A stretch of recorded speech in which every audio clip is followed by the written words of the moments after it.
There's a star man waiting in the sky. What's happening? What's up? Got that thing fired up. Welcome to the Rich Get Richard. I'm your hostess with the mostest, which is the corniest line ever. But I do believe I got the mostest. I do believe I have what it takes to get you to where you need to be. I love talking about money. I comically can sit here and do this all day, like Captain America. If you are that type, if you like sitting around talking about money all day, I guess you're in the right place. Because one thing about us, I look at money unbiasedly. I look at money. I think one thing about money that I appreciate is money and finances and credit and all that kind of stuff. Unlike politics, unlike religion, unlike sex, creed, and all that kind of stuff, it is super unbiased. Money has no friends, it has no enemies. It has no ups, it has no downs. It is what it is. You can take it or leave it. And one thing about money is it's if you're making good money or you do something, you put your money into something and it makes money, it's all good. And if you put your money into something and you lose money, it's all bad. It's no bias. The money doesn't care who you are, your sex, creed, religion. Don't care. That's one thing I can appreciate about money, right? There's no arguing about it. There's no Republican or Democrat about it. It's just straight cash. You put your money into something, what's the results? And it's measurable. There's no subjectivity. If I put $100 into a pot and I pull out $120, that's a 20% return. There's no, oh man, what if it had made more? Well, there's no what if it made more. It's 20%. That's what it made. There's no bias. Stop overthinking it. Now, you want to continue to make 20%? Or do you want to try something else? About simple as it gets. But welcome in, everybody. Welcome in. I love talking about money. I love talking about finances. It's kind of late, though. Sometimes I come on late for those uh, people all throughout the world. And I don't know where you're checking in from. But if you want to give a shout out where you're from and say what you're doing and all that kind of stuff, or where you're from, it is what it is. But I like talking about different stuff. What happened, sir? I see you. Hey, we'll probably talk tomorrow. So let's get started. Welcome in. I'll let people trickle in. My name is Mr. Richard. We talk about everything money, finances, credit, businesses, all of it. Stock market. I don't care. If it makes dollars, it makes sense. I'll run it. So checking in Facebook, YouTube, Twitch, Instagram, Twitter, Facebook's in the house. I got people that come in here and just sit and listen. I got people that come in here and never say anything. I ain't gonna say no names, but they come in, or some people come in and just talk your ears off. But I appreciate everybody. I welcome everybody. So if you're following on TikTok, tap the screen many times you can. That's your price of admission. If you want to come and watch it from YouTube, click the link in the bio, watch from YouTube. Or go to therichgetrichard.com and thank you for the gifts. If you want to go watch from YouTube and just search it, go to therichgetrichard.com. Like I said before, I'll sit on here and talk all day, but I like helping out. I like talking about money, and every once in YouTube pays me to be here. It's not a lot, but it does pay. Um, so you want to, and also too, I see the questions easier from YouTube. So if you want to watch from there, we can. Um, so I really don't have no subject today. I typically come on and just kind of freestyle. It just depends. So I'm gonna read a quick question real quick. I don't want the question to disappear. Let's go. Somebody said I'm watching from two different places. I appreciate it. I don't know how you do that, but I guess you can have two apps open at once, I guess.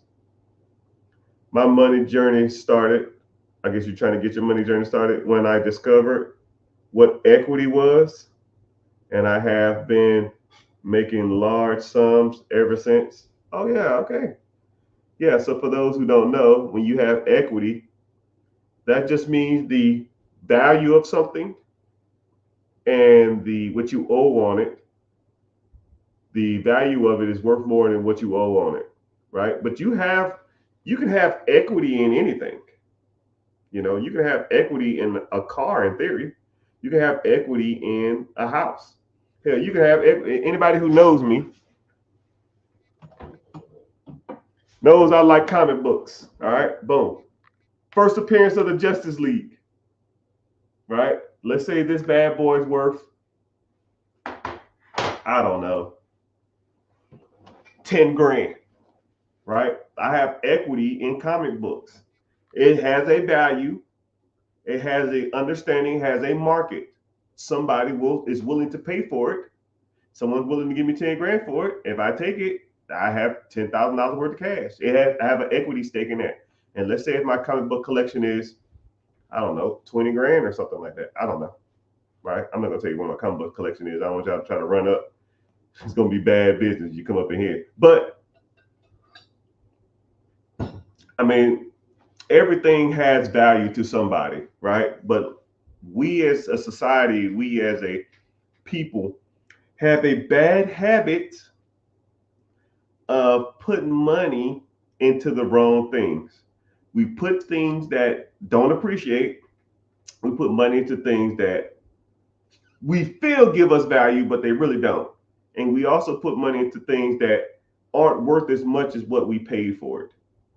Meaning that you might buy, I'm a watch collector too, right? If I buy, a nice Rolex or something, if my Rolex is worth, 10K, and in 5 years from now, it'll probably be still either worth 10K, maybe even a little more.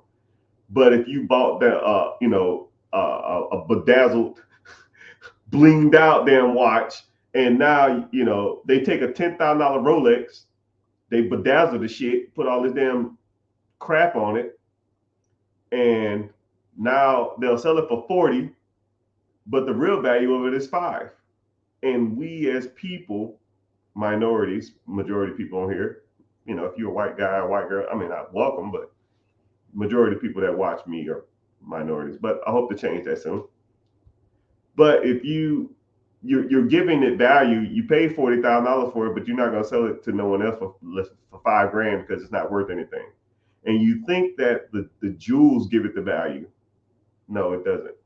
The quality and the timelessness is what gives it value, especially when it comes to jewelry. But stop spending your money on things that you feel are valuable, but they're really not. Cars is another one. You might feel cool driving a car, and you might feel you need a car payment to keep up with the society norms, but you really don't. You just need something to get you back and forth to work. And then you need to take the rest of your income and the rest of your money and put it to stuff that makes money. Okay? So I appreciate that you understanding the equity value of things, but you're like at the tip of the iceberg. And once you start building up equity in things that make you more money, like equity stake in businesses, equity stake in real estate, equity in like portfolios of real estate, then you'll start getting some real growth when it comes to finances. All right. Somebody said, what's a good investment right now for positive cash flow monthly? Real estate or businesses? If you want positive cash flow, you can still get positive cash flow with stocks or ETFs, mutual funds, index funds, but you're not going to be getting as much. And you got to have a decent amount. And I don't know what you consider. You say positive cash flow. Positive cash flow is, I mean, shit, if I put,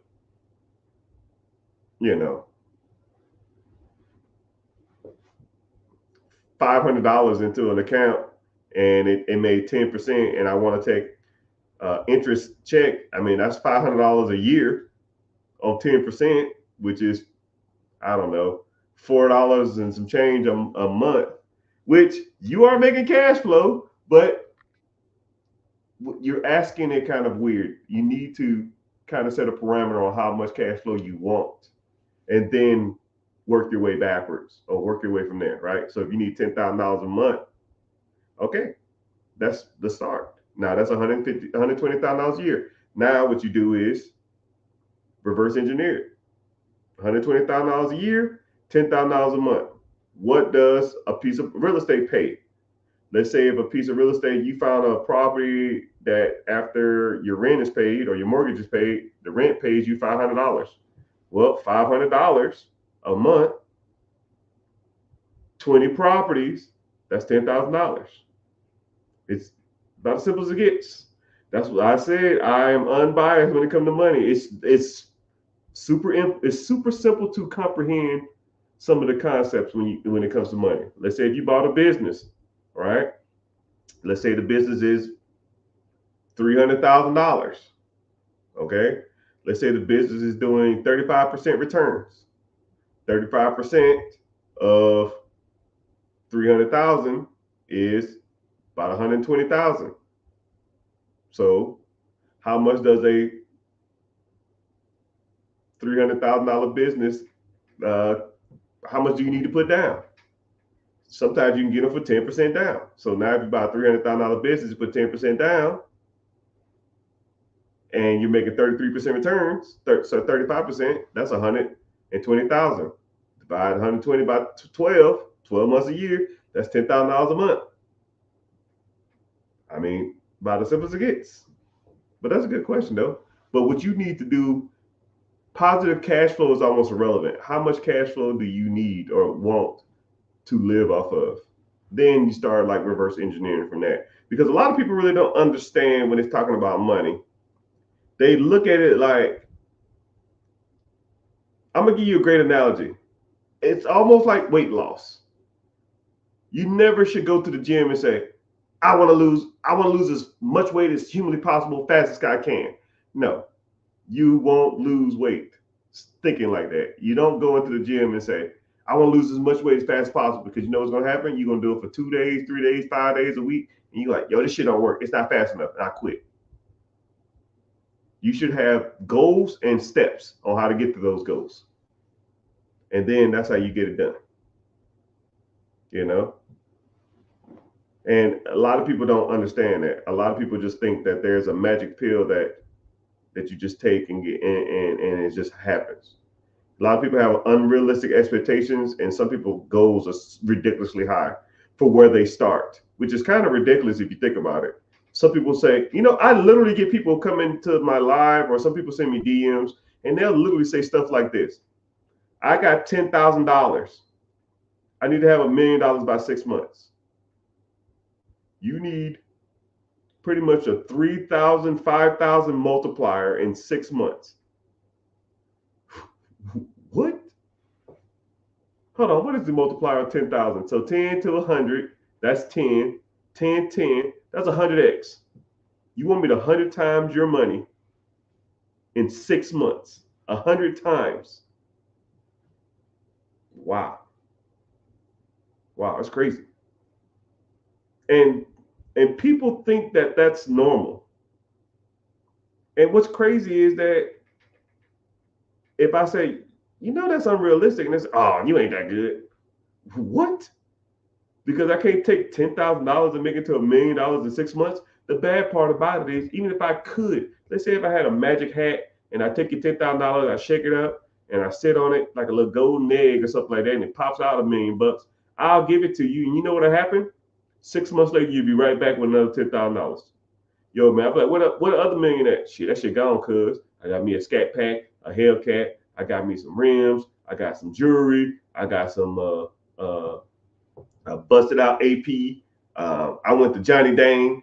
Like, bro, you a clown. You don't understand money, and you think that it's just abracadabra, I'm rich. I think it's harder to stay rich than it is to be rich, to get rich. I think it's harder to, I'm gonna break that down for y'all.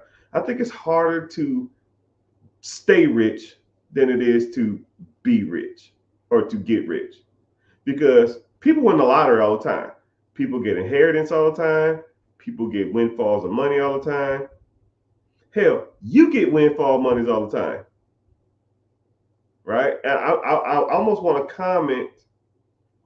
I want to comment. I almost want to say this, but I want y'all to like. You don't have to answer it aloud. Just answer to yourself. How much free money have you gotten? I wouldn't even say your lifetime. That's almost too. I'll give you the last 3 years. How much free money have you gotten in the last 3 years? And when I say free money, money that you almost didn't have to work for, right? So things like birthday money, an error on your credit card, tax returns. Someone said 0. Okay, cool. You didn't get no tax returns for 3 years? I'll wait.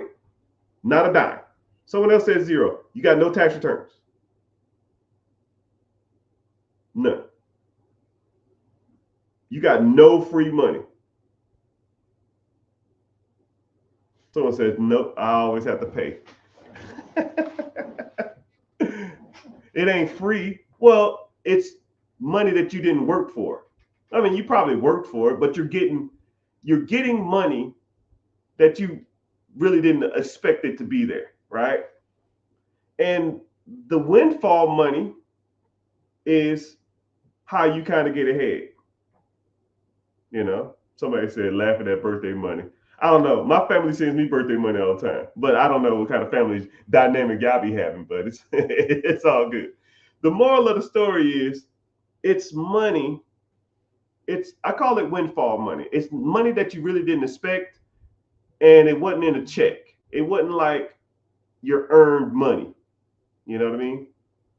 So like tax returns, or you have an error in your name of like some bank statement or something like that, right? I don't know. Maybe it's just me, but I get them all the time, right? Sometimes they're $50, sometimes they're $20. You ever want a class action lawsuit and it'd be like $93 or something? That's windfall money, right? I get a couple a year. Might not be a lot, but I do get a couple, right? What are you doing with that money? People get that kind of stuff all the time. People hit scratch offs, right? Yeah, no one in here wins the scratch off. No one ain't won $500 to $1,000 or $5,000 in the scratch off. I was in the military 2 years ago, and a guy hit a scratch off for 10 grand. Nobody wins scratch offs. No one does as much as sports gambling. I think last month was $11 billion of sports betting. None of y'all bet sports. I mean, y'all not lying to me. Nobody hit their parlays. Nobody hit their scratch offs. Nobody said, yo, man, I owe you some money from a while back. Here you go. And paid you some money back that you didn't even expect it. Or you sold you worked on somebody's car or something like that, and they shot you a couple $100. Or you sold a car that was sitting in your damn driveway for months. You made $5,000, $2,000, $3,000 off that. Come on, y'all. Y'all not lying to me. Y'all not lying to me. But this is what's so crazy about y'all mentalities. Y'all don't even see that as income. Y'all don't see that as opportunity. There we go. Y'all don't see. Someone said I play poker and I win here and there. Yeah. A lot of people don't see those opportunities. I see those things as opportunity. You hit a parlay for $300, $500. You know what you do? You take the parlay money, you go buy groceries. You take the parlay money and you go buy some rims. You go buy some clothes. Or you take the parlay money and then you re-gamble it. You take your income tax and you reinvest it. Or you take your life, you take that money that you get and you spend it on dumb shit, right? What about life insurance? Y'all families you got no life insurance policy or anything? Y'all done hit nobody passed and you got inheritance or anything? Like, once I start naming random stuff, you're like, oh, okay, well, maybe. Well, I guess. Maybe I got some tax return. Maybe my uncle left me $500. You know, maybe my uncle left me a car. Okay, yeah. When people say nothing, I don't believe it. Nothing. Nothing. 3 years, no money, windfall money has fell in your lap. Nothing. Zero. That's foolish. Y'all full of shit. Don't lie to me. You're lying to yourself. I know. I already know. And then the bad part about it is credit card consumer debt is astronomical. And then one thing about some people's credit cards, you can do cash back as rewards. So when they send you your cash back check, and let's say that's $500, $1,000, $2,000, what do you do with that? Do y'all get those? Or am I the only one? Do I win money at the casino? Or am I the only one that gets that? Am I the only one that gets tax returns? I make more money than all y'all. I get tax returns. So when people say, well, I don't get tax returns, some people might not, but most people get tax returns. You know? I mean, don't lie to me. And don't lie to yourself. When you get that money, I call it windfall money. You didn't expect it. Or even if you work some overtime, right? Normally you check $1,000. This month, you might got like $1,500. You got an extra $500. What are you doing with the extra $500? You don't get no opportunities for overtime at your job? Am I tripping? Like, is it just me? They just spend it. I know they do. You don't have to tell me. You're not lying to me. They blow it on dumb shit. What you're supposed to do, you take I hate to make this about God, right? But God gives you opportunities. Like life presents opportunities all the time. What you do with those opportunities will make or break you. And the moral of the bigger picture story is, if you can't manage an extra $300 on your check, or $200 from the casino, or you hit the parlay, or you went and got your tax return, if you can't manage that, the hell you think you're going to manage $1 million business? Or if I gave all y'all $500,000 right now, you couldn't manage that. You know? I refuse overtime. Well, if you want to get ahead, you might want to start taking some.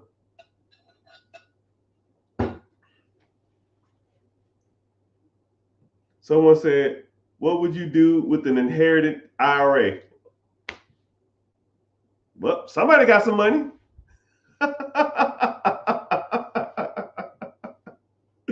Hey, now at least you want to do something good with it. Yeah, you can take that IRA and blow it at the strip club and blow it on rims and Hellcats and or you could put that you could put that IRA to work. You know. But I want you to, okay, for that exercise, I'm gonna change the subject because I don't want to talk about that all day. I hate harping on certain things. But the majority, I want you not to say, I don't get any money, right? This is what I want you to say from here on out. I want you to say to yourself, okay? I want you to say, any abundance of money that comes in needs to be allocated towards bettering my future. Okay? That's all I want you to say. I'm not going to tell you what to spend it on. I'm not going to tell you what to invest it in. All I'm going to say is, when you get an abundance of money that wasn't in your paycheck, right? Or over your paycheck. Let's say you normally make $1,000 a week, and 1 week you worked overtime, now you got $1,300. Cool. Take the extra $300. You didn't plan for it anyways, nor did you need it, but you have it. You're going to take every excess amount of money. Thanks for the follow. Thanks. Every excess amount of money you got, and you're going to put it to work to better your future. If you do that for an X amount of time, right? I'm not going to say the amount of time is irrelevant, but if you do it for, you'll start seeing traction. Just that one play. Just that one. I'm not even talking about cutting the fat or like cutting your living expenses, because everybody in here can cut your living expenses. I haven't met a person ever that was living 100% below their means. Never. Right? And even some of the stuff that you think is a necessity is not. I'll even give you a great example. Who's y'all cell phone carriers? Speak on it. Who y'all cell phone carriers? This gonna get good, and y'all gonna be mad at me. Who's y'all cell phone through? Verizon, AT&T, T-Mobile. Someone said T-Mobile. Someone said Smart Talk. Someone said AT&T.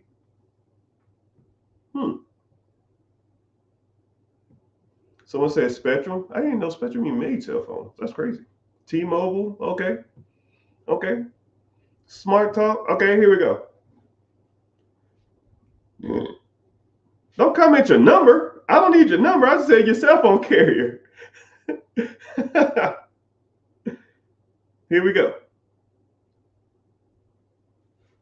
Where are the Crickets?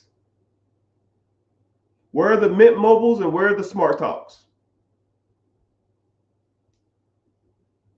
Mint Mobile is $15 a month, maybe $20 a month, depending on where you live. Where are those at? AT&T, your bill is probably, if you so low, easily $80.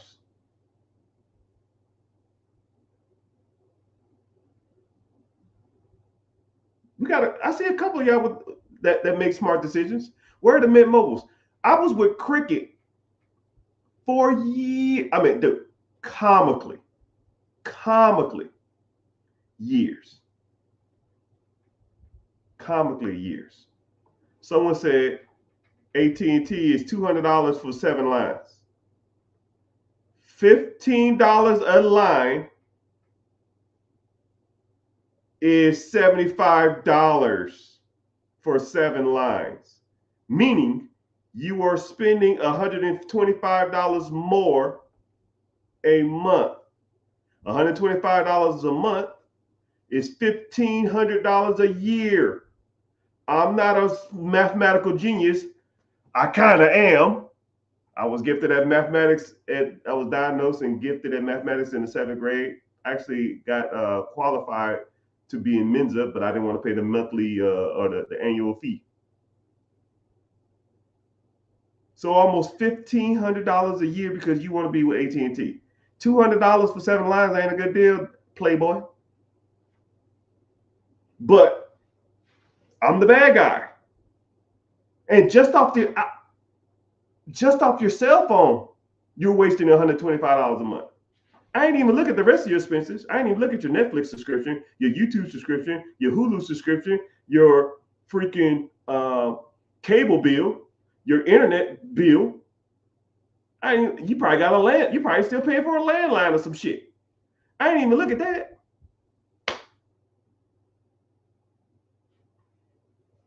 Hey, don't get to justifying now. I don't want to hear it. Well, see what happened. Well, no. Right? I'm not even including probably the little video game that you have on your cell phone that costs you $3 or $4, $5 you probably pay a month, but it's cheap entertainment. Brother and sisters, y'all are broke. We don't have cheap entertainment when we're broke. You shouldn't be spending money on none of that stuff. I had to buy the device. Okay, let's say if your device is $500. If AT&T gives you a device for free, which is not, you just pay it every month for the next 2 years. But let's say you didn't have the money up front. You could pay for it every month for the next 2 years and pay a $65 bill. Or you can just save up your money, go get a cheaper phone, use your cheaper phone until you save up for a better phone, and then get that. I don't like, you're not going to justify me for being cheap. I was cheap for comically 15 years, and I was making some great money, and I still was penny pinching. Hell, I still penny pinch to this day on certain things. So when people tell me that they can't do it or they shouldn't do it or it ain't gonna work, I don't want to hear it. Right? I was in the military, and I had all my little military buddies was like, "You got Cricket. Why would you get that cheap ass phone? You can go to AT&T. I got Verizon." And people brag about their cell phone service like they're better than you because they have a fucking T. I have Verizon. They're so great. Yeah, great at ripping your ass off. How much your bill?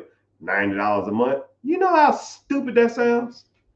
And then in all honesty, if my cell phone works in my house and on my commute to work or at work, I don't give how good of service it is. You know? If it works when I need it to work, and then the bad part about it is, even when I was in the military, we was right by the water. We was literally 400 feet away from the ocean, and some people's cell phones didn't even work there. I was like, yo, Verizon, AT&T never worked. Hey, I guess you get what you pay for, right? Well, normally it works good.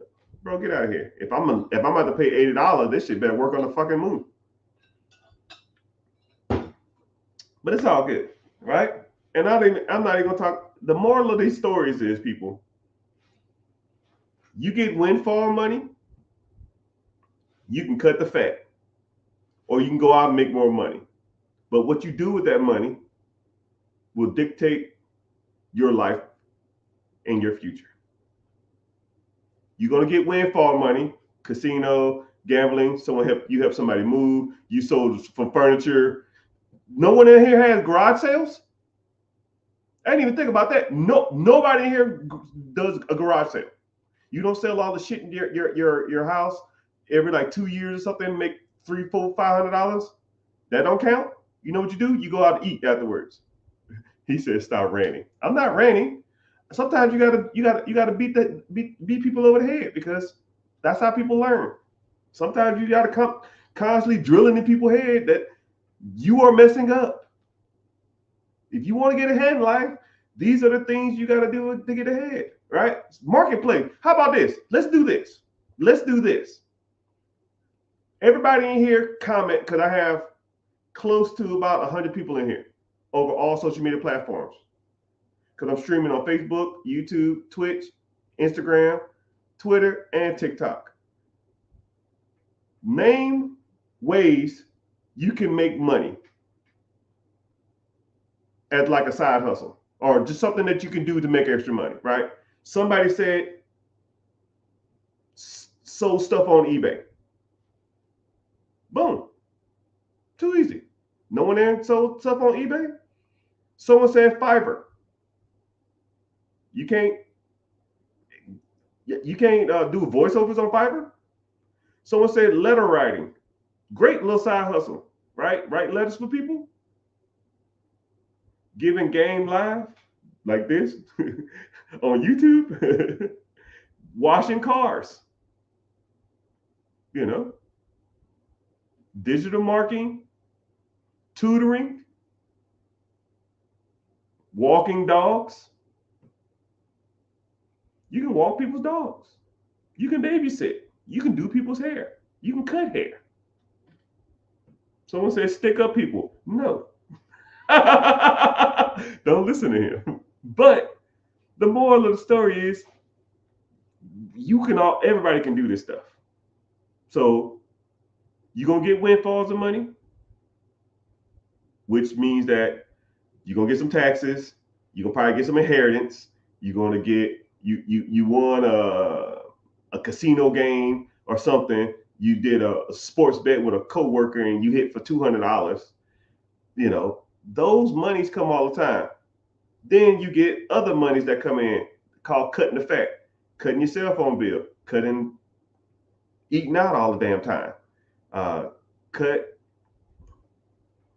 YouTube Premium, Hulu Premium, Netflix, the NFL package, cut that shit, and then get some side hustles going. Walking dogs, Turo, damn car washing, digital marketing, walking dogs. If you do those three things, take all the money for those, put it into something, I promise you, you'll start getting some traction, right? And that's almost a minimum.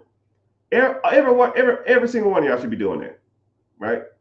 And that's just me talking from a perspective of not having a lot, and that's what I did. Years ago, I had antennas. Hell, I still got antennas. I have a damn 90-inch TV in my living room with a freaking antenna on it. A freaking antenna. I ran the shit through the wall. I ran it up through the ceiling. I drill a hole. I put some silicone on it, and I put a big antenna on my roof. The antenna cost me $70. I got 65, 70 channels on it. And I get my locals and I get my sports, ABC, NBC, CBS, and all that kind of crap. And I even get some, and then and then what I can do too is I can get what's called air channels. Air channels is like satellite channels. So I do air channels and then I do cable channels from the satellite. The air channels is another 100 channels. So I got pretty much 150 channels for free. And y'all out here paying for cable. Come on. Come on. Come on. Now, just because I have the money doesn't mean I want to spend it.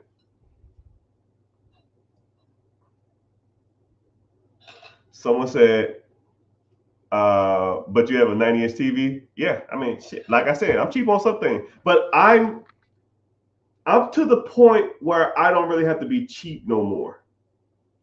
And if you're not at that point, then you need to be. Okay? It is what it is, man. It is what it is. I mean, I can't be cheap forever. I said talking about the missus about this, and we have like, I always like, I have like a struggle, right? This is some like inner deep thoughts too. If y'all want to talk about it, y'all want to hear this. This is the mindset of a millionaire, right? I've been cheap my whole life. It's hard for me to kind of turn it off, right? But she'll say, well, what's the point of having millions of dollars and making hundreds of thousands of dollars a month if you don't even enjoy it, right? Because I've been slowly building up this empire for so long. I have to step back and say, you know what? I've been watching on a tube TV for 10 damn years. I deserve a TV. I'm making, last month I did $200,000. I can get myself a TV, right? And that's some real shit. But I was so used to not having stuff because I grew up poor and I pretty much was homeless. And it was hard for me to even turn off not having stuff because I'm so used to working with nothing. But actually, this year has been real bad. About the last 2 years, I've been like, fuck this shit. I'm making way too much money not to be living like a bum. Yeah, I think someone said something about trauma. Yeah, I probably need a psychologist or something. But I just know how I am. I'm just cheap. I guess there's nothing wrong with it, right? Someone said, "What's my currently net worth?" Between 5 and 20. But I try not to even look at it. I don't care. 5 to 20. My income is about six figures a month.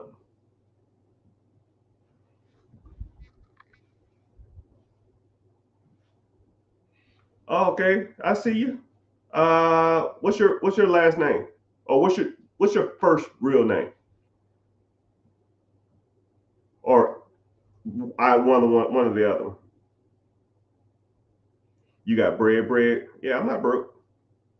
But what's crazy is that um, about 70 to 80% of the money I make goes to other investments. So I'll take, let's say if I do 100 grand this month or something, I don't damn know. Say if I do 100 grand this month, I take 70 grand and invest it. So I don't even live off the money. My goal is $100 million. Yeah, you. My goal is $100 million. I think once you get to $100 million, I don't give a shit who you are. Motherfuckers start listening to what you got to say.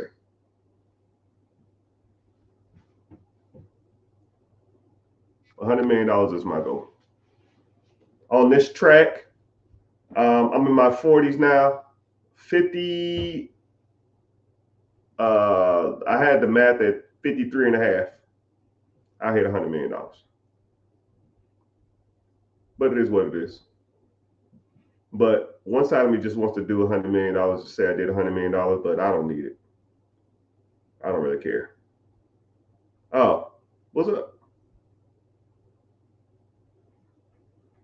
Oh, I submitted your stuff too today, so just letting you know. Okay. But I gotta hear from my one of my assistants. They go to bed early. They don't work at night. I did it at night. So in sales or investing, is the majority of mines in real estate, bro? I'm so spread out. It's ridiculous. So I'll give you kind of a quick synopsis if you want to know. When I first started in 2008, I started buying houses. I bought my first house with a VA loan, 0% down, because you can get VAs if you're a veteran. You can get a house with no money down.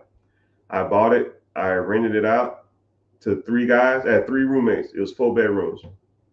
$500 a piece was their rent. 555. That's 1,500. My rent on that was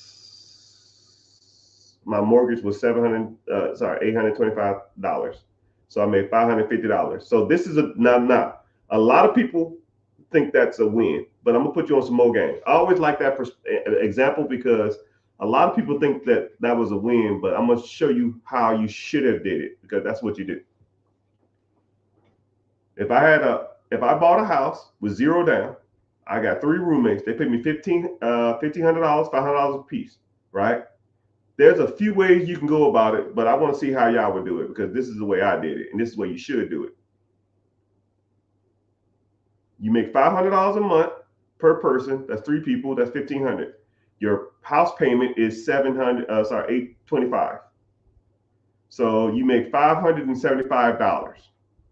So some people would take the $575 and live off of it to cut their living expenses.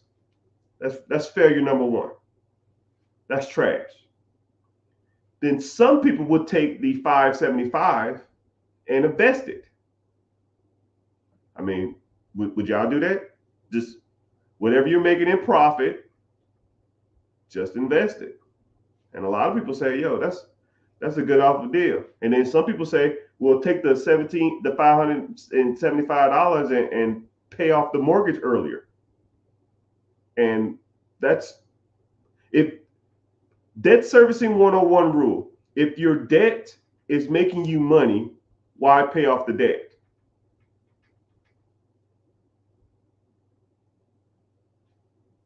Why don't you go get more debt that makes you more money? And then some people say, well, save up the $500, $575, and go buy another house, which I could. Or I'm already living in the house. They're my roommates. Why don't I just pay the $575 like no one lives there? Now I can take the whole $1,500. Now I save up $1,500. And let's say if I had to buy another house at $10,000 down.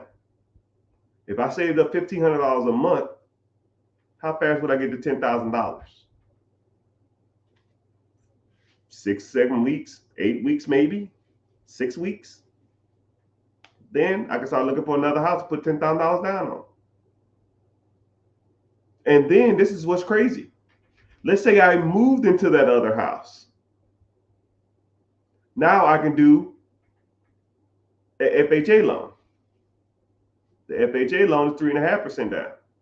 $100,000 house, that's $3,000. $3,000 is 2 months worth of rent.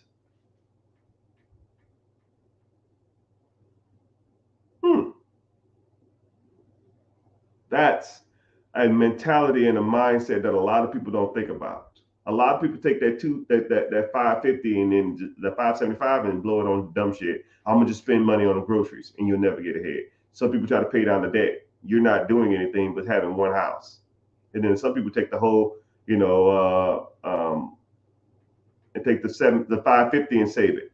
Then some people take the whole the whole 1,500 like me, and I put it to the side, move into another house, and now the three other roommates can live with themselves, and I can live with somebody else. And I get 3 more roommates if I want it, and I can just repeat the process.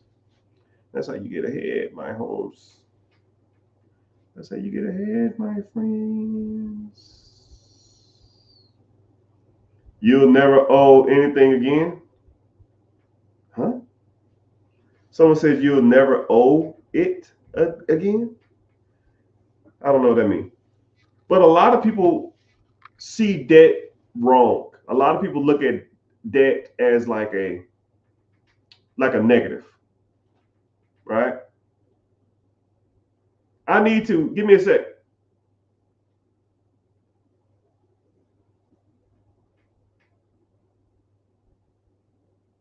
Yeah, a lot of people look at debt as bad. Debt is only bad if it takes money out your pocket. Debt is good if it puts money in your pocket. So no Dave Ramsey. Oh, hold on, let me help you out. Dave Ramsey sucks. His methodology will keep you from being rich. You won't be broke, but you will never be rich. Listening to Dave Ramsey, you will never get ahead. You'll be working check to check for 30 years, 40 years. When you turn 65, you'll have a decent looking pension and a paid off house. And let's think about that. Let's say if you bought a house, even though you can't afford it under Dave Ramsey's rules, you bought a house under Dave Ramsey rule, you paid it off in 30 years, you bought your house for 300, now it's worth 600. You got a paid off house. What the hell is a paid off $600,000 house going to do for you? Not a damn thing. It doesn't do anything. Oh, my house payment was $2,000. Now I don't pay no more. What the fuck? What? How does that help you?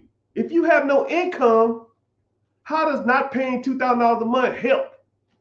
Now I'll give you another perspective. Let's say if you bought 100 properties and those 100 properties pay you, I don't freaking know, $40K a month. What would you rather have? $40K a month and $20,000 worth of bills, or $600,000 in a house and no income? I'll wait.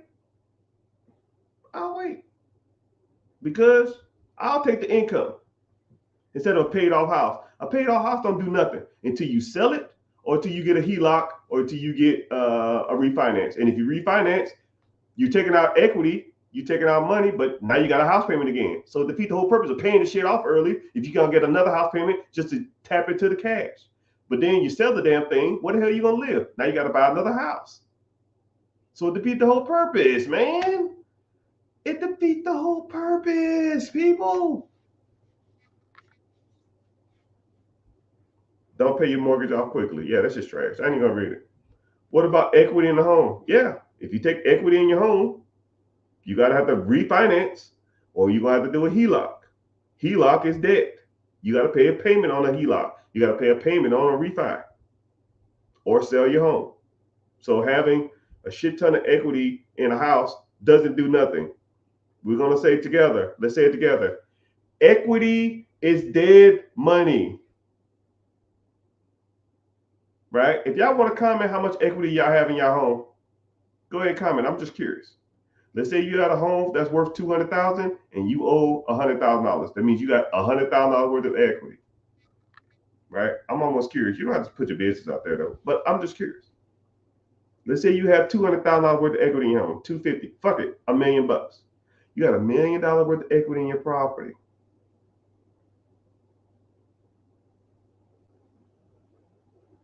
How is that making you money? $2 million. Hell, $5 million. You bought a house, you bought an apartment complex in the damn 90s for $200,000. Let's say that shit's worth $5,200,000 now. How is that making you money? right? I would hope that you apartment complex you renting it out. But let's say you bought a house. I don't know. I'll make it easy. Say you bought a house, $200,000, and now it's worth $5,200,000. How is a house that's worth $5 million that you pay $200,000 for making you money every month? If the answer is not, then that's your answer, right? A lot of people focus on the wrong things. Dave Ramsey methodology focuses on like equity and paying off your house and getting out of debt. Debt is not the problem, people. Your understanding of debt is. There's two houses. One house costs me $1,000 a month, and the other house makes me $1,000 a month. I bought both of these houses for $100,000 using a 0% interest loan. I put zero down. One of these houses I live in, one of these houses I rent out. One pays me $1,000 a month, and one takes $1,000 out of my pocket. They both are the same house. I paid the same amount. I put the same amount down. One makes me money. One takes money away. One is good debt.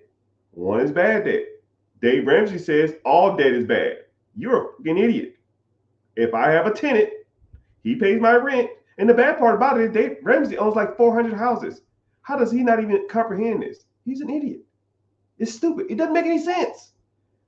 How do you have a house that pays you a couple $100 or $300 or $500 or $1,000 a month? The tenant's paying on time. You know, how's that a bad deal?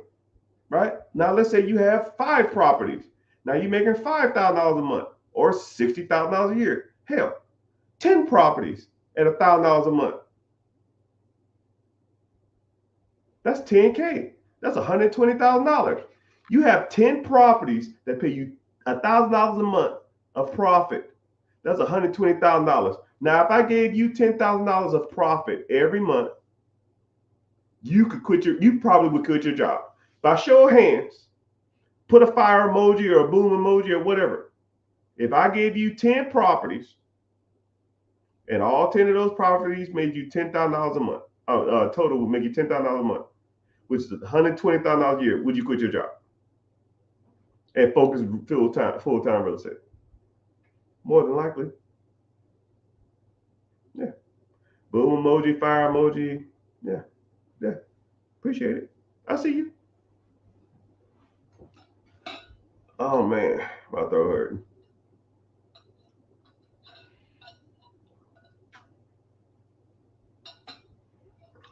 Someone said I thought equity was the goal.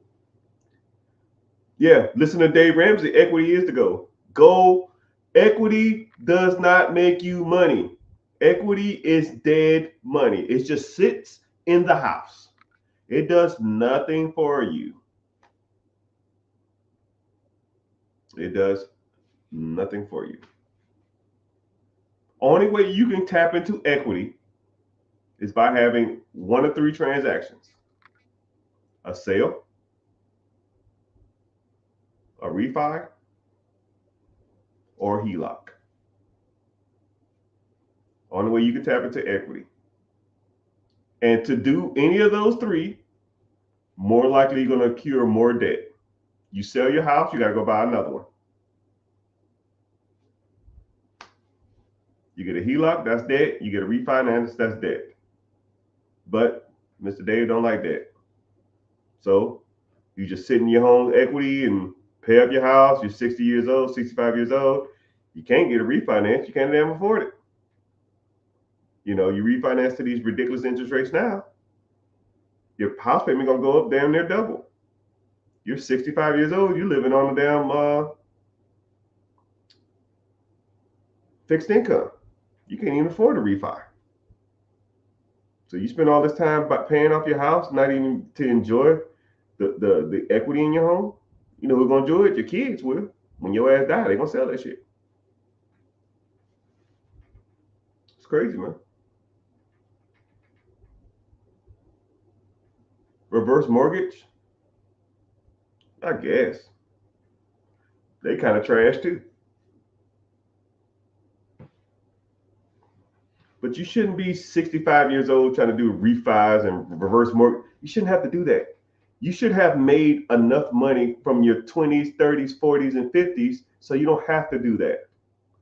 Right? If this house was paid off, I'm not going to have to do a reverse mortgage. Right? Because all the income I bring in will go to my kids. You know? Or will go to stuff that makes money. The stuff that makes money pays me to have it. If I got a business and the business is paying me $20,000 a month to own it, think I got to worry about a damn reverse mortgage? And then I take the $20,000 and then I invest into ETFs, mutual funds, other businesses, and more real estate. It's like a snowball effect. Say word. Word.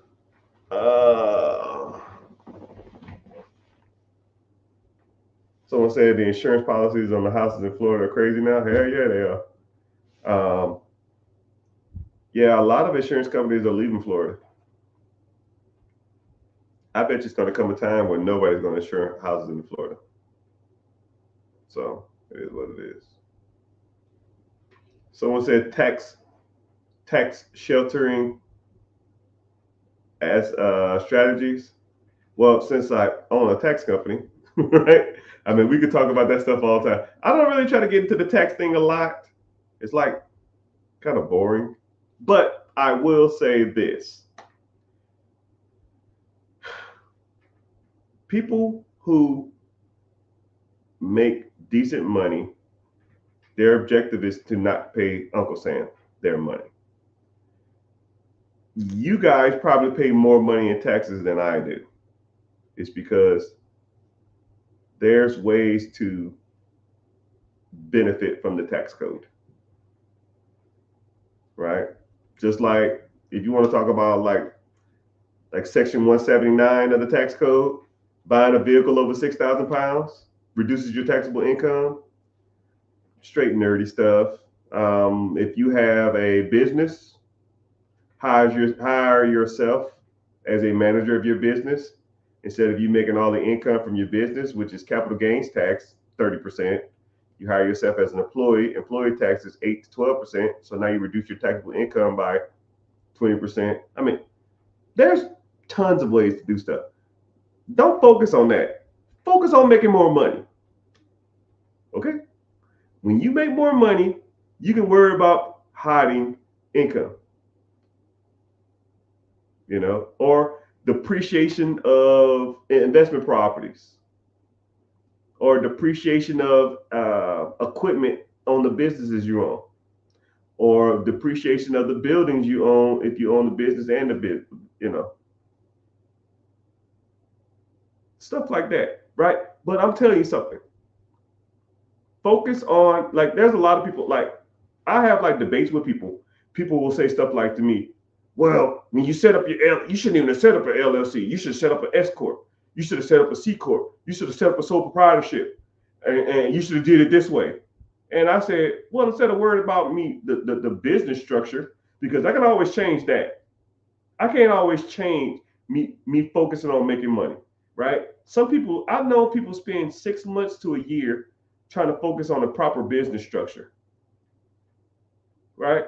Dude, give me a LLC and a EIN, and let me go out and get some funding. Let me go out here and raise capital. Let me start putting some real estate and some shit in there. And then you 6 months in, and I got the perfect bulletproof business structure. Mother trucker, I bought 6 properties in that time. Now those 6 properties is paying me $3,500 a month.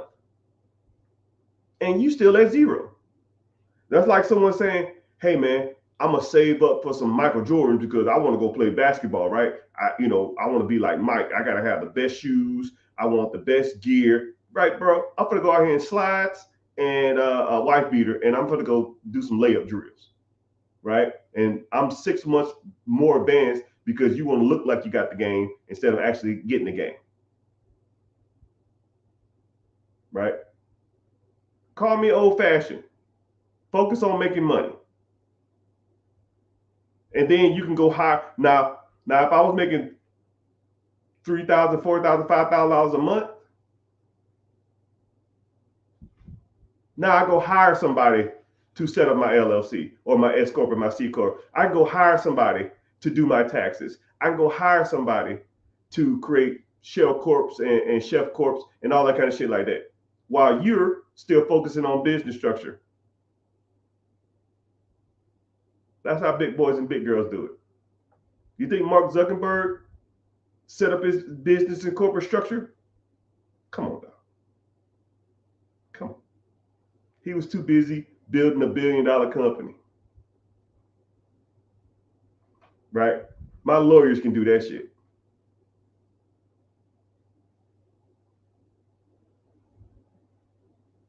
We talk about retention rate. I don't even know what that is. Say it differently. Retention rates. What is that? I don't know what that is. Like retention of people in the company?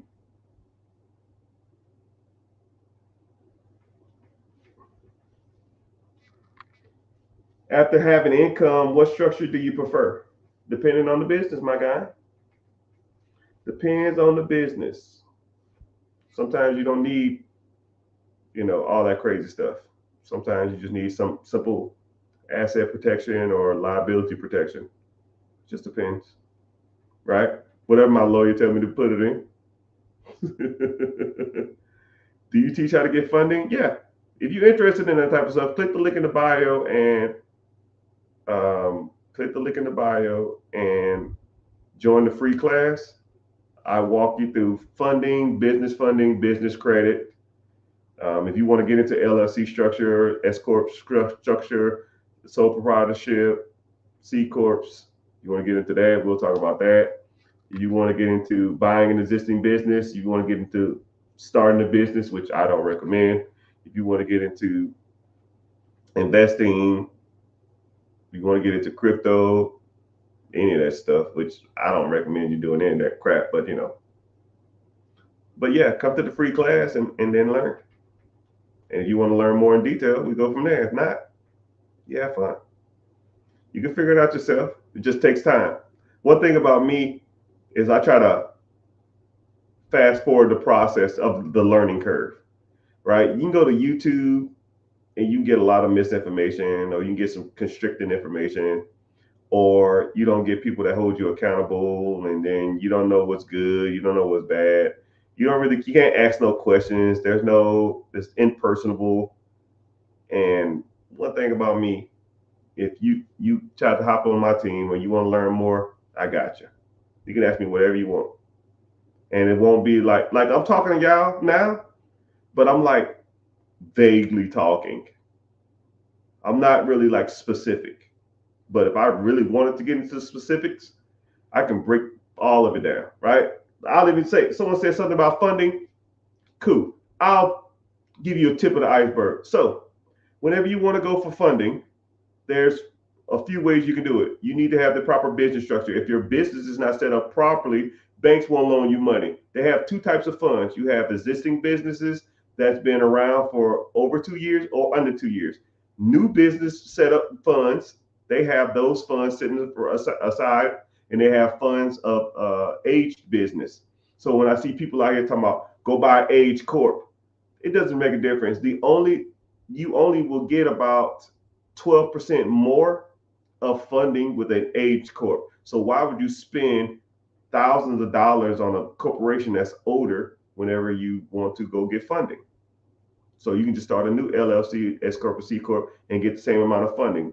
The average new business under 2 years gets startup funds up to $50,000 to $55,000 on average. Over 2 years, you're averaging about $60,000 to $62,000.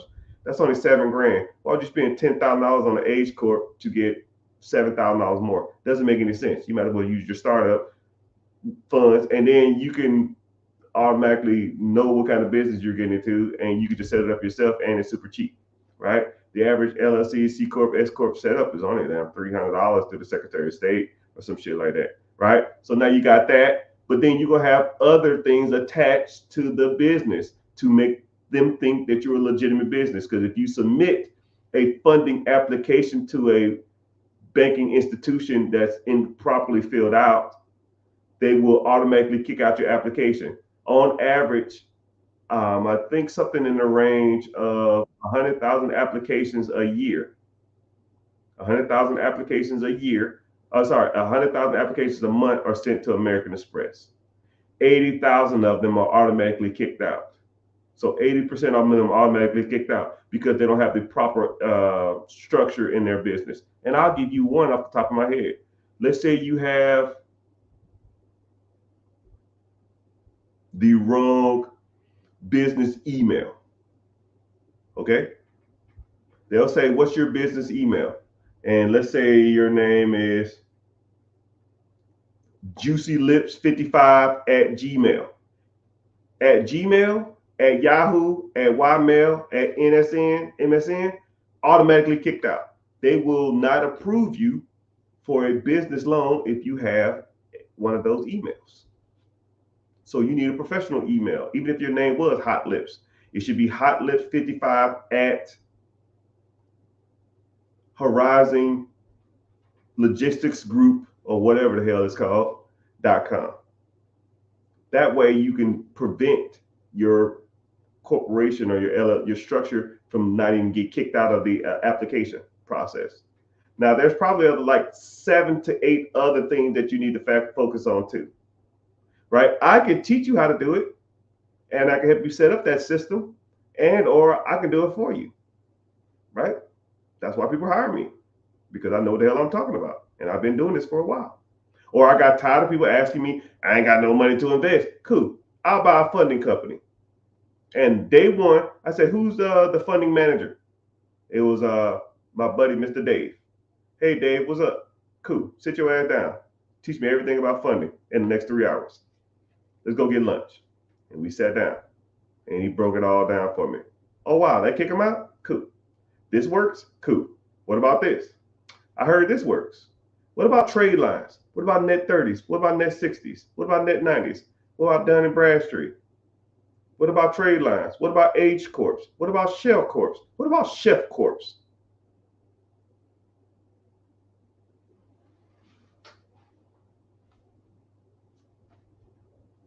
And I gave you that for free. Imagine if you was in the community. Shit. Jeez.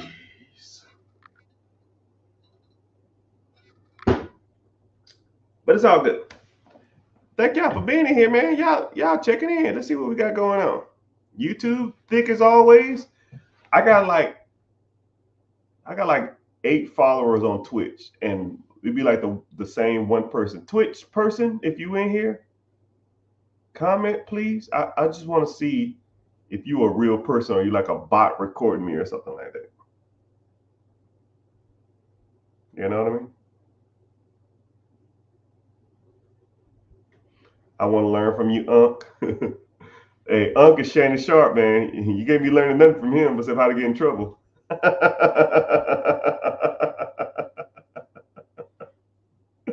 What should you put your location for if your company's out of state? That's why we learn. Hey, man, I already gave you some game for free, man. Come on, man. Right? That's too easy. That's some good trouble. No, that's bad trouble. We got fired for that shit. I ain't trying to get fired for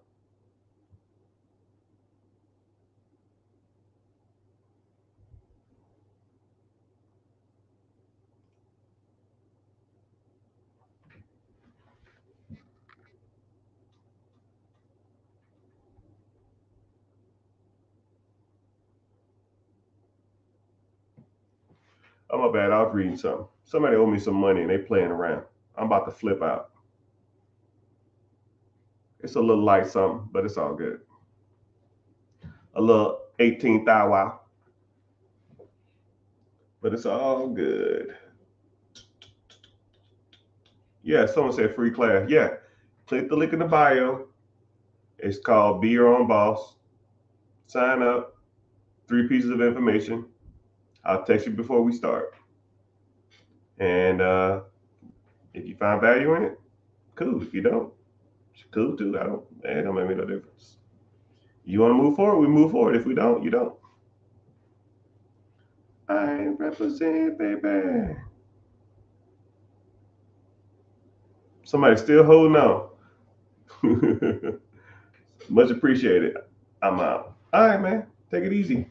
Later, dudes. I'm about to get off here too, man. I got other stuff to do. Somebody making me upset, and they keep messaging me, and I don't want to stop talking with them to deal with these fools, right?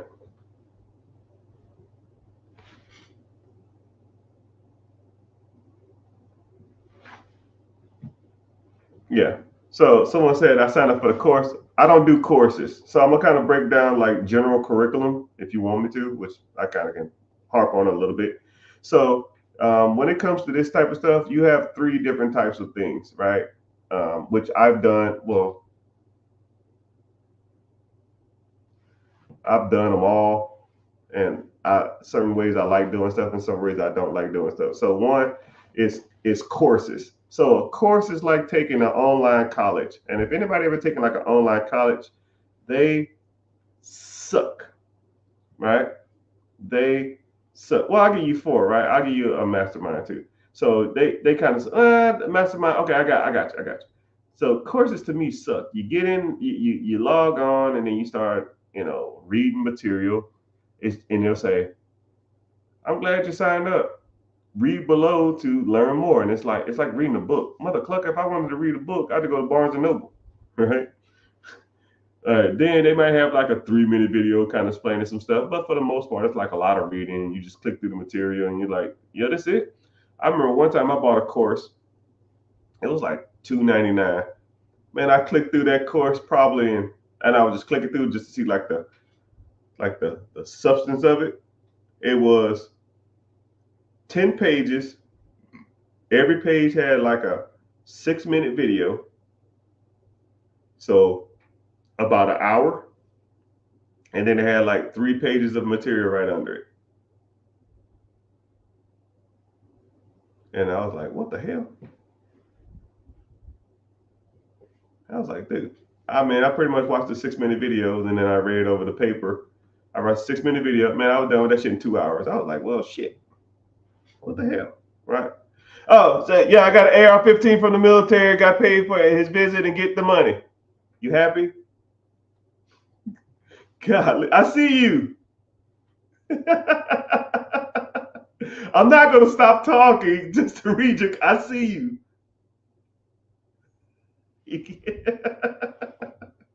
But yes, that's what courses are, right? They're like self-taught. I really don't too much care for that. But then you have what's called like an in-person event or a mastermind. Okay, so the masterminds is like you go to an event. Myron Gordon or whatever the hell his name is do a lot of these events. There's a lot of people that does it. Tony Robinson, Grant Cardone, they do a lot of these, right? You go and meet and you pay your, $300, $500, $1,000 to do a meet and greet, $2,000 or whatever the hell their cost, and then you meet the people.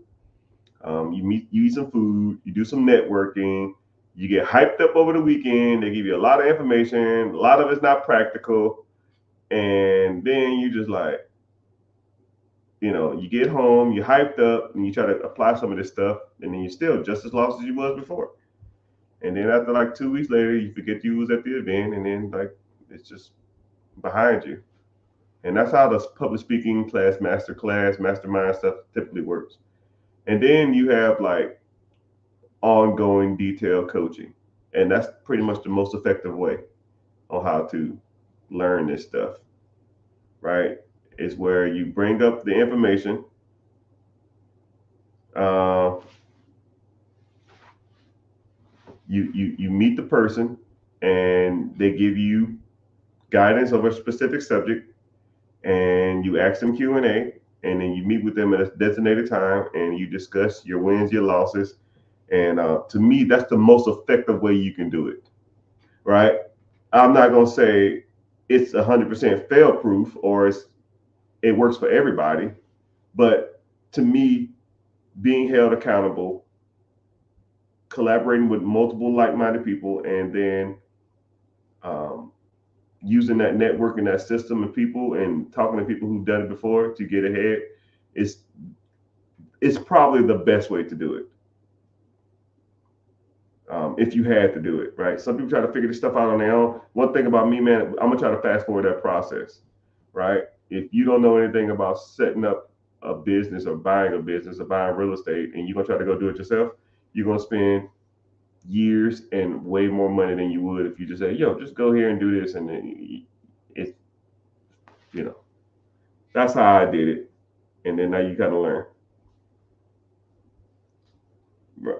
Someone talk about mentors. Someone said I paid to fly to Utah to meet Chris.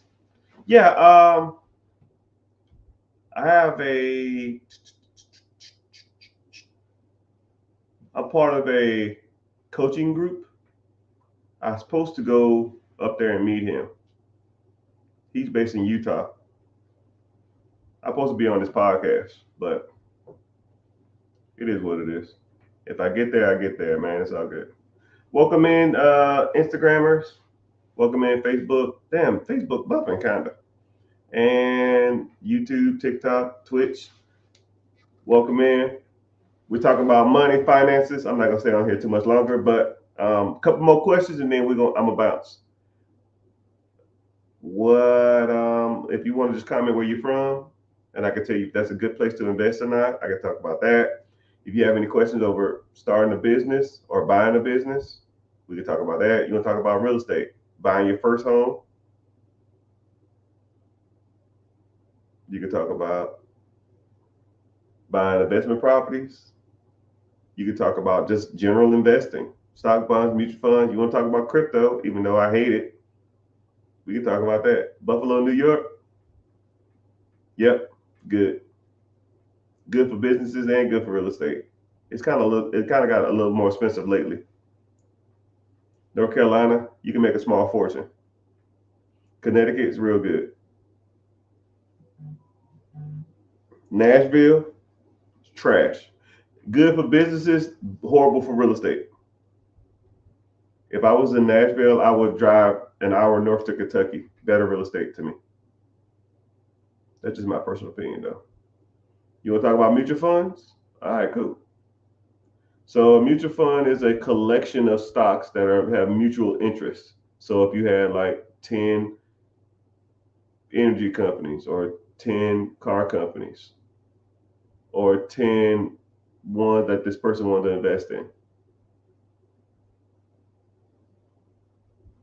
Are birth certificates on the stock market?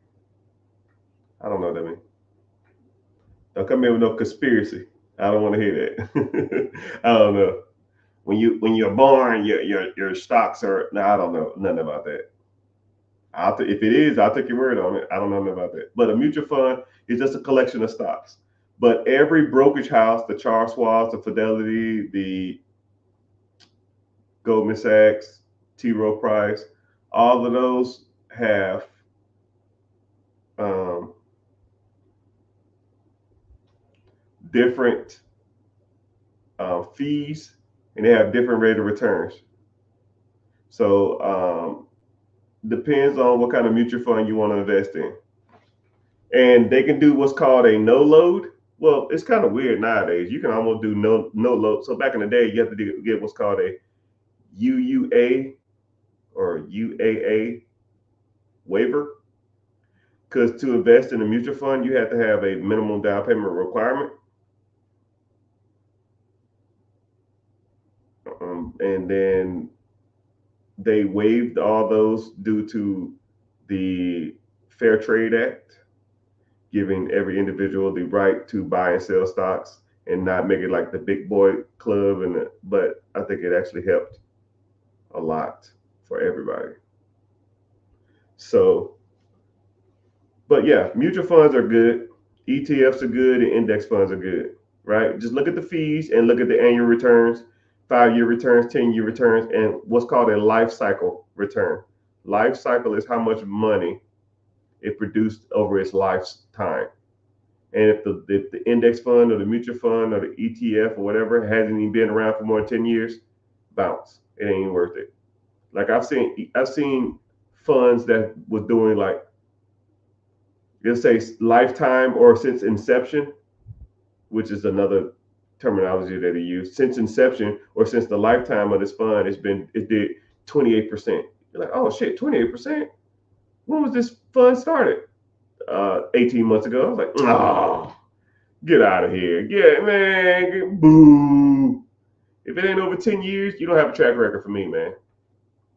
So hopefully that helps with your mutual fund journey. But I can break down ones I like and which ones I don't like, right? But I don't tell you what to invest in. I just show you what I like, and then if you want to go with that, then you can go with it. But I can show you how to read the charts and numbers and stuff like that, which makes it a whole lot easier to comprehend. Because it's just simple math, right? 10 is more than 8. 15 is more than 12. I mean, but so it gets. Mutual funds are ETFs with higher fees. Yeah. Yeah, mutual funds typically have better and longer track records than most ETFs too. So it just depends on you. It depends, my friends. Depends, my friends. So you can accumulate $10,000, $15,000. So you accumulate $10,000, $15,000. What's the best? Would be take 1,000 to get the best advice to start investing.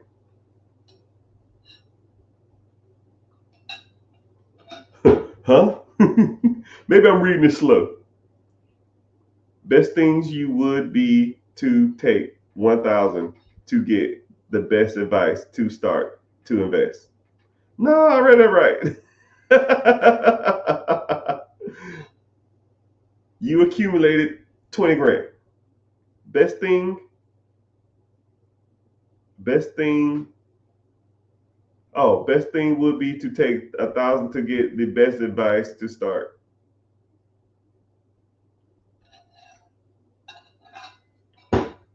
You're losing me on that one. I guess what you're saying is if you had some money and you just start taking 10,000 or take $1,000 to take pieces of that money, put it in different funds, and then seeing what works out. Or what you're saying is if you have $20,000, just pay someone $1,000 and they show you how to do it. Yeah. Or you just pay me and I'll do it for you. I'll show it. I'll show you how to do it, and I'll show you more than that. See, that's what's crazy about me, man. I'm almost like the center of investing, and that's what I try to specialize in. I try to give people the right information. I try to give people the guidance they need. There's a lot of people out here that do a lot of things. They're like specialties, and sometimes you don't need specialties. Sometimes you got to be general. Like there's some people who specialize in Section 8. There's some people who specialize in storage units. There's some people who specialize in wholesaling. There's some people who specialize in tax liens. And then there's some people who specialize in all of them, right? I use whatever method I can to get the bread. That's how it should be. That's what you should be doing. But yeah. But I think I did I've been on here a while. Wow. Facebook in the house, YouTube in the house, Instagram kind of dying off, but it's all good. Twitch always in the house, but never comments. I don't know who the hell that 3 people that follow me on Twitch.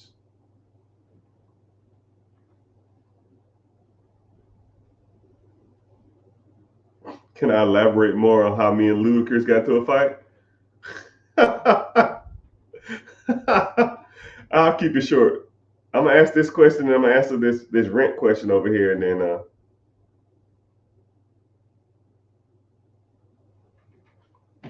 all right. So how me and Ludacris got into it? So what happened is this was in 2017. No, whenever I was at the Super Bowl, and I was in the VIP area. So VIP at the Super Bowl was like, it was weird. It was like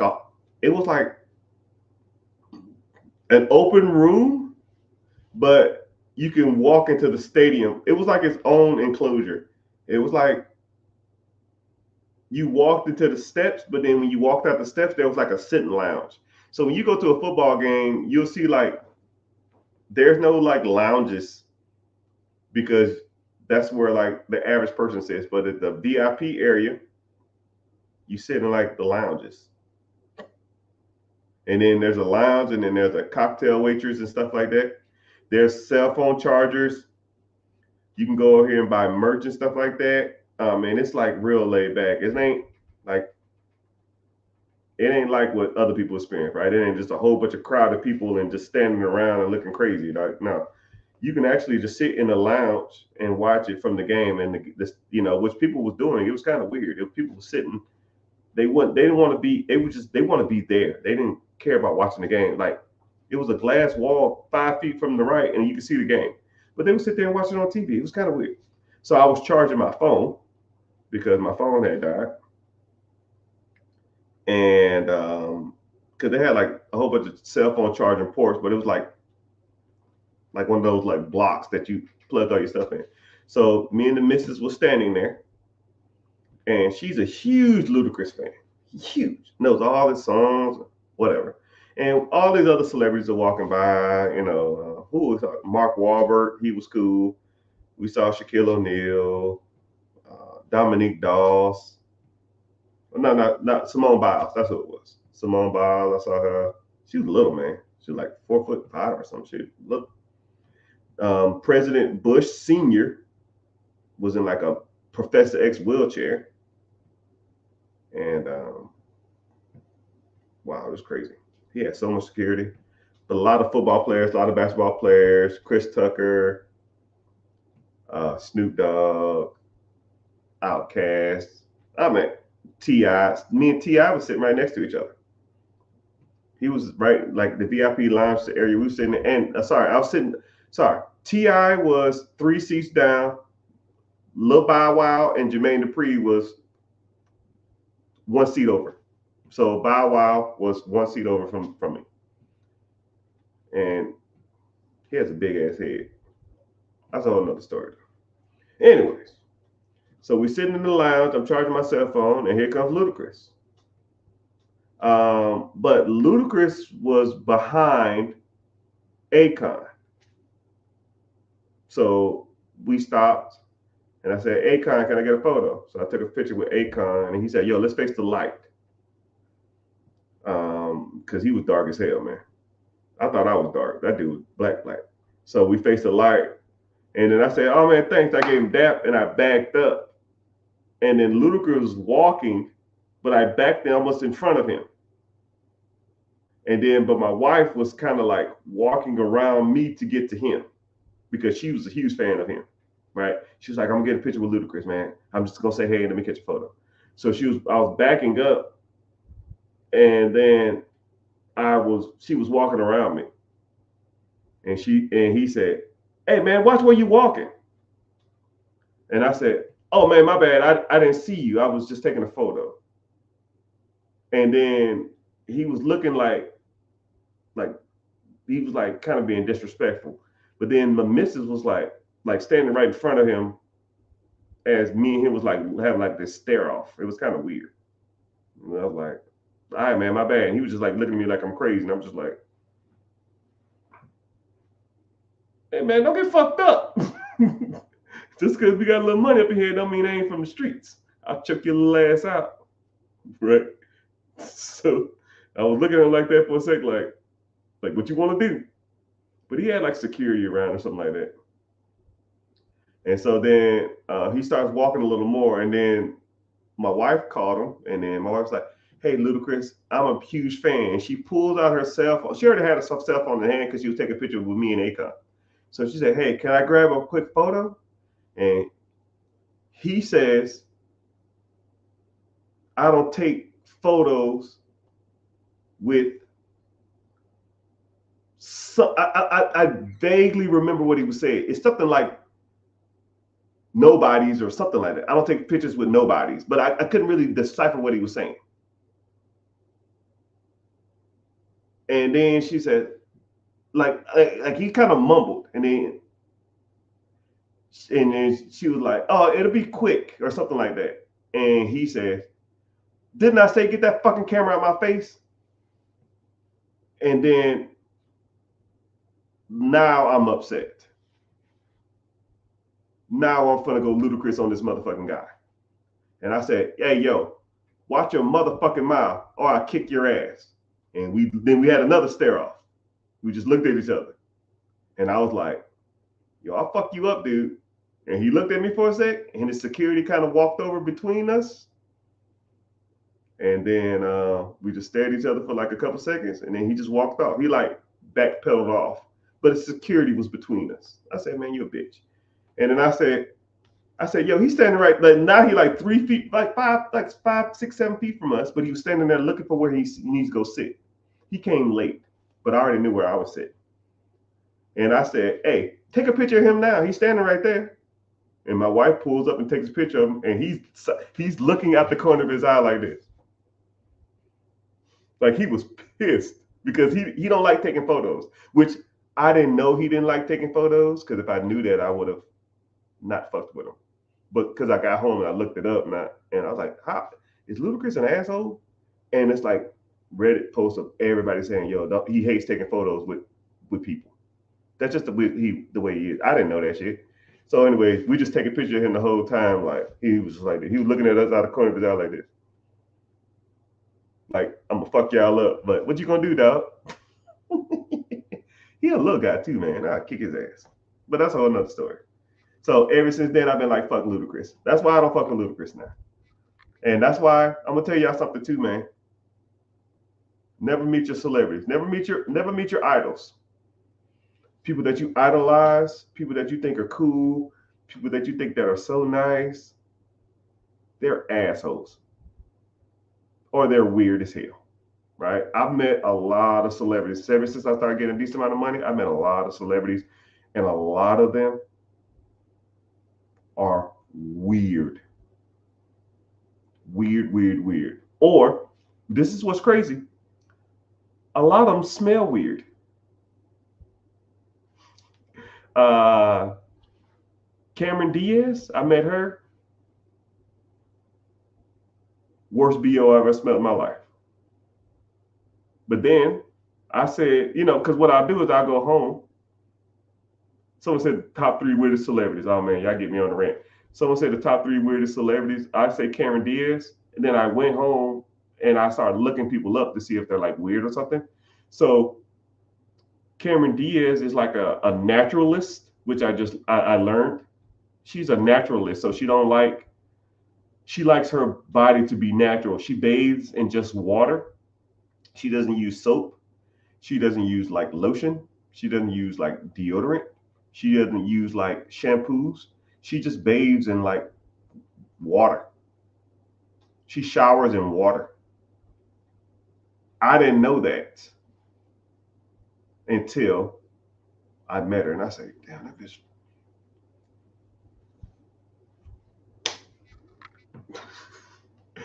Damn, you stink. You kind of stink. But hey, whatever. If y'all want to put what celebrities y'all met while I talk about this, man, y'all met celebrities and thought they was cool or assholes. Go ahead and put it. I also met um, Jennifer Aniston. Worst breath ever. Worst breath ever. And she smelled like a chimney.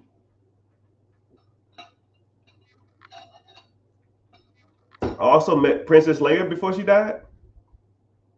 Cigarettes and tequila. It was like 10 in the morning. I was like, no, there's no way. There's no way. How are you drunk and smell like cigarettes? It's like 10 in the morning.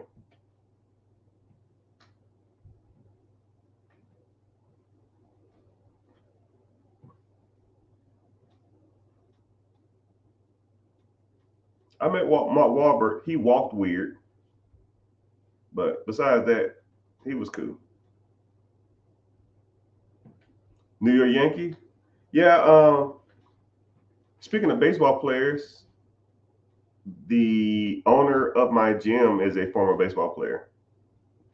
I should invite him on as like a guest as a podcast because he bought a gym. He actually owns like 6 gyms.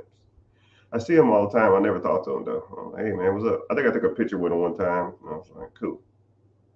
Been there, done that. I'm good. All right, let me ask this last question, then I'm getting off here.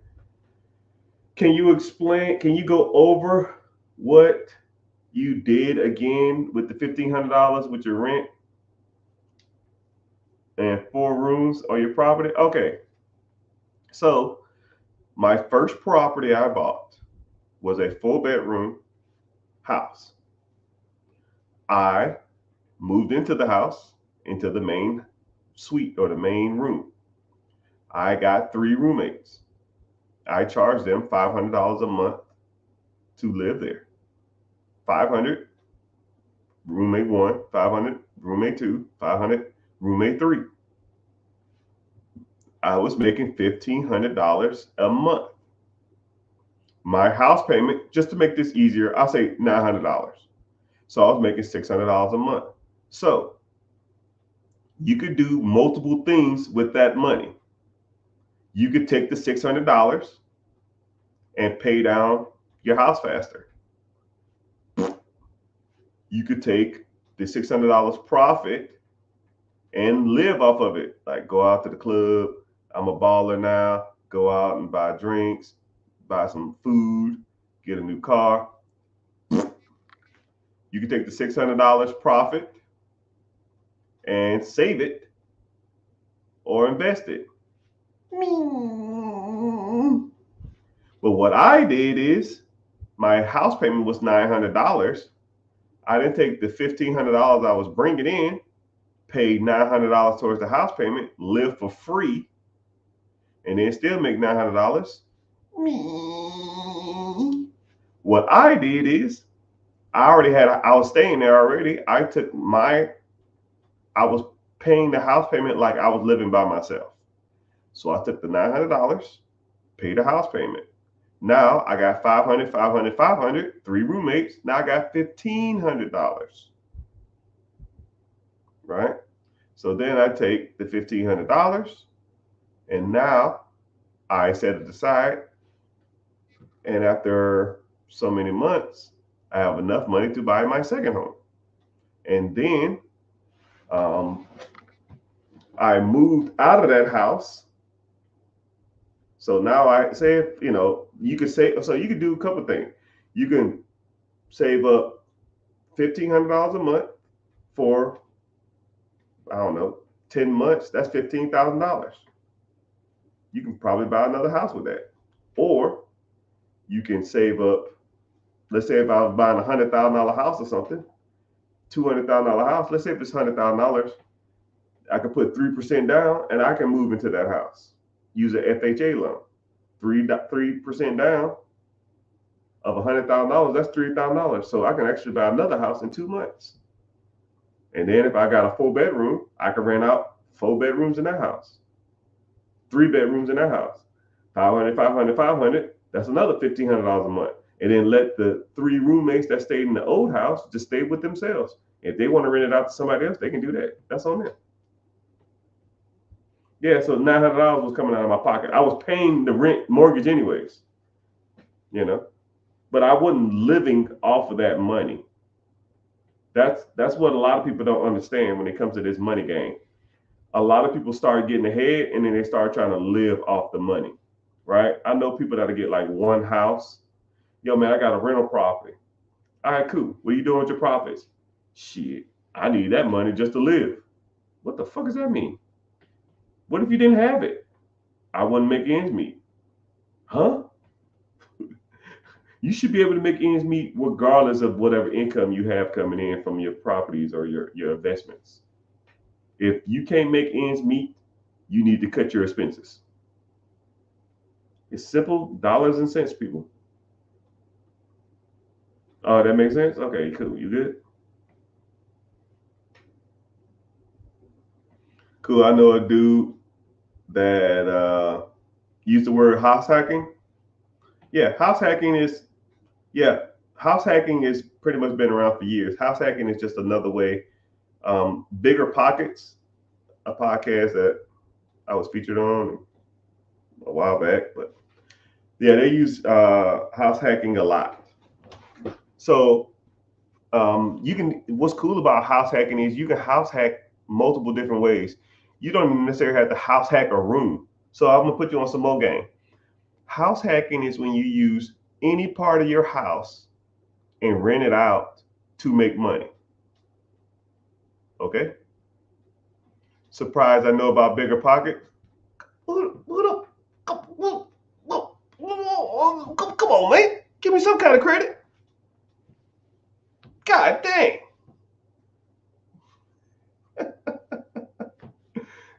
Hey, man. Like I said, they say I'm the GOAT. I just got to prove people right every day, every once in a while. All right. So, yeah. So, what I was talking about. So, house hacking is when you use any part of your house to produce income. So, for example, a lot of people don't know or don't even think of it like this, right? You can rent out rooms of your house, not as people for rent. You can rent out rooms of your house for entertainment purposes. So let's say if you had a spare bedroom and someone wanted to do like a podcast there, or you could rent out your room and you set up a podcast stuff. People come in there. You have the camera, you have the tripod, you have the lighting, you have the soundproofing, and people record for like 3-4 hours, and you charge them, $100, $200. You can do that. Let's say if there was a person who was in a band and they had to store their band equipment in your garage. You can rent out your garage. That's technically house hacking. Let's say if man, my head itchy. Let's say if you uh, damn, I lost my train of thought. But yeah, you can rent out portions of your house or even rooms in your house for all kind of stuff. You know, it just depends. It depends on you and your situation and your comfortability level. Or a lot of times people that don't want to leave their car in like a storage unit, you can rent out your room, your garage to store somebody's car while they're going out of town or going out of the country or something. You can do stuff like that. There's multiple ways you can make money. I guess technically house hacking. I had some good ideas though on what you can do. I brain farted, so it don't make me no difference. I forgot. How many businesses you register under one address? As far as I know, as many as you want. I got a few of them. So, what if you put an addition onto your house for Airbnb? The cost is the cost tax deductible? I don't know about tax deductible. Off the top of my head, though, I wouldn't know about tax deductions on an addition. But a lot of people are doing like those pop up houses and then renting them on Airbnb. You know what I mean? You can do that. Yeah, you can get them pop up houses on Amazon for damn 20 grand. Shit, why do $100,000 renovation when you can do if you want to do it for that? But the addition will add value to your home. The pop up will just not really add value, but it'll produce you a shit ton of cash flow.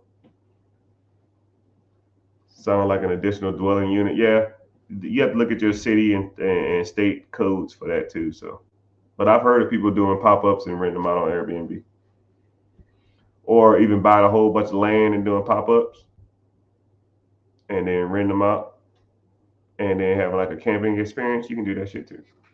But it's all good. All right, peoples. I think I worn out my welcome on here. My throat hurting. I'm tired. I'm disgruntled. I'm irritable.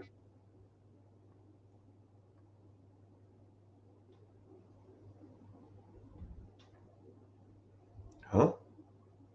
I was told that VA homes can be a disadvantage on a home that has multiple offers. Well, we're in a soft market. There is no multiple offers. And I'm gonna tell you something. Don't ever, when it comes to like business and money, you said I was told. Tell me what you've done. Okay? I'm not a hearsay person. When I speak, you can, if you listen to me talk long enough, I'll even say stuff like, I don't know about that. I've never done that. Because I don't speak on things I haven't done. But if you want to talk about stuff I've done, I'll always give you straightforward answers. But I know we're in a soft market. There is no multiple offers in this economy. Is it worth flipping trailers? This is my last question, and I think I'm out. The answer is no. Yes and no. The majority of trailers make their money off the land, not the trailer. At least in my opinion, but I'm sure there's people out there that flip trailers. It's just not my thing, right? You don't build equity in trailers. The equity in a trailer is like equity in a car, right? Let's say if you bought a car for $3,000 and you put rims and systems and a paint job on it, you put $3,000 into it. Could you sell it for 7,000? You bought it for three. You put three into it. Could you sell it for seven? Maybe, but more likely you're going to break even or even, because cars' values are mileage and generally the year, not the other shit you put into it. Trailer homes are like that too. Trailers are almost like homes. They're registered as homes and they're damn near sold as homes, right? More likely, most trailers make their money on the value of the land. Nashville is not a soft market. Nashville is just a shitty market to be buying houses in, anyways. But I just said that. See how people don't listen? If you're watching this, you want to go watch a rewatch. Yeah, I said Nashville is a shitty market. I would drive an hour up to Kentucky and invest there. Hey, Twitch streamer. I never get nobody for Twitch here. Hello. Welcome to the rest of the internet. I'm never on Twitch. I can't even get my account information. I just go live and it shows up there. But welcome. I almost don't want to get off because someone from Twitch is actually streaming. But I want to live in Nashville. I didn't say you couldn't live in Nashville. You don't have to invest where you live. I got rental properties 1,000 miles away. Pick your poison. You want to live in one of the most I think it's the third fastest growing city in the nation. I think Colorado, Denver, and I think it was Houston. No. It was Phoenix? I want to say no. I can't remember now. But it's up there. It's got to be top 5. I thought it was Boise was growing at a ridiculous rate. Boise, Denver. My town's full of bumps. Yeah. Are you recording this? Yeah, I record everything. It automatically records. So I use the clips for other stuff too. So if you're watching this on a clip or something, it just depends. I don't really put the clips on a rewatch, but and I record my lives, and on YouTube you can go to rewatch lives, and it's already there. As soon as you get off here, you can go rewatch this now. But do I offer a mentorship? Can I do the rewatch? I just answered, yeah. You go to YouTube and do a rewatch. But what town are you from? I'm talking about a bunch of bums. Yeah, do I offer mentorship? I would say this and I'm done. So if anybody's watching, anybody find value in this stuff, anybody just like talking about money like me, anybody want to try to get their life together, anybody talking about wanting to expand their thought process and their connections and understanding with different types of people, click the link in the bio, join the free class. It's Wednesday, 9 p.m. EST. And we talk about all different types of stuff, right? And your social circle will be your net worth. You start hanging around people that don't do shit, you will not do nothing. And you want to start hanging around people who making moves, who out here getting stuff done, and all that kind of stuff like that. Then you need to start hanging around and associating with those type of people. And if you do, I'm here for you. And if you're not, I'm still here for you. Doesn't make me no difference. But I appreciate y'all being here.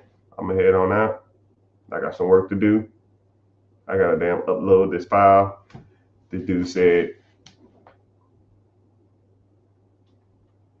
my product listing in comparison to the Reload app is not relevant. I said, yo, you owe me a lot of money, and you talking about an app that I need to download and submit my ticket on the app. Screw that app. Get my money. I'm gonna app through this phone, choke somebody, but it's all good. Appreciate y'all being here. Thank y'all, and later, dudes.